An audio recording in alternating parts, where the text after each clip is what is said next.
Akka qorannaa gaggeeffametti lammiiwwan Yuunaayitid Isteets 3 keessaa harka tokko ka ta'an qawwee akka qabaatan dubbatu. Mirga heera mootummaatiin kenname kun yeroo manneen barumsaa keessatti ajjeechaan jiraatu pireezidaantotaaf yeroo baay'ee dhimma siyaasaa ta'ee jira.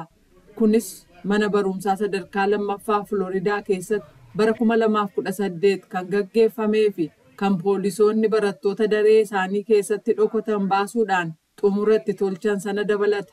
Pireezidaantii yeroo sanaa akka turan Doonaald Tiraamp maatii namoota miidhamanii waliin wal arguudhaan waa'ee hokkara qawwee irratti dubbatanii turan. Kun yeroo dheeraaf itti fufee jira. Fakkeenyota baay'eetu jira. Nutis irratti hojjechuuf jirra.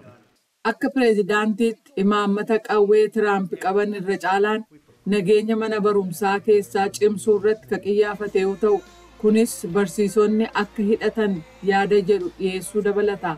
Akka kaadhimamaa pireezidaantummaatti Tiraamp sanbata darbe namoota qawwee qabaachuun barbaachisaadha jechuudhaan qabsaa'an ka sadarkaa olaanaa biyyattiif akka himanitti qawween nageenya dhuunfaaf murteessaadha jedhan.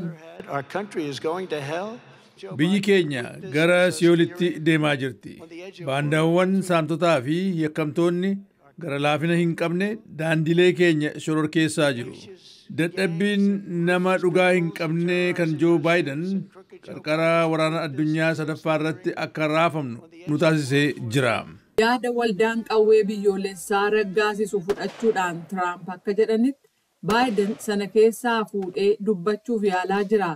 Kunis qawwee harka lammiilee seera kabajuu didan harkaa fuudhaa akkasumas mirga qawwee fooyya'insa heera mootummaa lammaffaa keessatti mirkanaa'ee jira jechuuf deema jedhan. We have to have a second amendment that's meaningful. If we don't, we're going to have levels of death and destruction. Fooyya'insa heeraa lammaffaa kan hiika qabu qabaachuu qabna. Yoo kana hin goone sadarkaa du'aa fi gaaga'ama kan biyyi kun kanaan dura argitee hin beekne qabaachuuf jirra. Waggaa 2 dura jechuun bara 2022 keessa mana barumsaa sadarkaa tokkoffaa Teeksaas keessatti dargaggeessi qawwee hidhate tokko daa'imman 19 fi barsiisota 2 yeroo ajjeese pireezidaant Baayiden tarkaanfii fudhachuu qabnaa jedhanii turan. As a nation we have to ask when in God's name akka sabaatti adaraa waaqayyoo yoom warra qawwee qabaachuu qabna jedhan dura dhaabbannee gaafachuu qabna. Yoom waan hundi keenya keessatti hojjetamu qaba jennee beeknu raawwanna. Waayit Haawusii fi Koongiresiin karoora paartiilee lamaa irratti sakatta'iinsa dudduubbee dargaggoota qawwee bitachuu barbaadanii babal'isuu fi kutaalee biyyattii namoota ofii isaanii yookaan namoota biroo fi balaa geessisan irraa qawwee fuudhuuf karoora baasan gargaaruu irratti waliigalaniiru. Baayiden seerota ciccimoo sana laalchisee duula gaggeessaa jiru. Keessumaa hawaasaalee hokkara qawweetiin beekaman keessatti. I signed the most significant gun safety law in nearly 30 years, which I know matters to the community. Gara waggoota 30 keessatti seera nageenya qawwee isa guddaa ta'e mallatteesseen ture. Kunis hawaasi ani waliin gaddaa jiruu fi dhimma akka baasu nan beeka. Keessumaa Atlaantaa, Haaf Muumbeey fi Moontiree Paark keessatti isa ta'e nan yaadadha. Erga bara 2022 Riippaabilikaanonni injifatanii mana maree biyyattii to'atanii booda seerri to'annoo qawwee dabalataan argame hin jiru.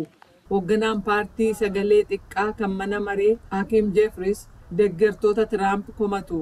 Today, the MAGA extremists in the Do Nothing Har'a Republican finxaaleeyyii Make America Great Again yookiin MAGA fi Riippaabilikaanonni homaa hin hojjenne kan Koongiresa keessaa weerara hokkara qawwee Ameerikaa keessatti mul'ateef yaada hiika qabu tokko otoo hin dhiyeessin magaalaa gadhiisaa jiru. Kanneen Yuunaayitid Isteets keessatti sagalee kennan ilaalchi isaan waa'ee qawwee irratti qaban hedduminaan akka toora siyaasaa deeggaraniin kan qoodamu yoo ta'u, ragaan waaltaa qorannoo Pew Research akka agarsiisutti Riippaabilikaanonnii fi kanneen walaba ta'anii garuu Riippaabilikaanota irratti hirkatan carraan qawwee qabaachuu isaanii deemokiraatotaa fi warra walaba ta'anii deemokiraatotatti hirkatan caalee dachaa 2 ol ta'eera.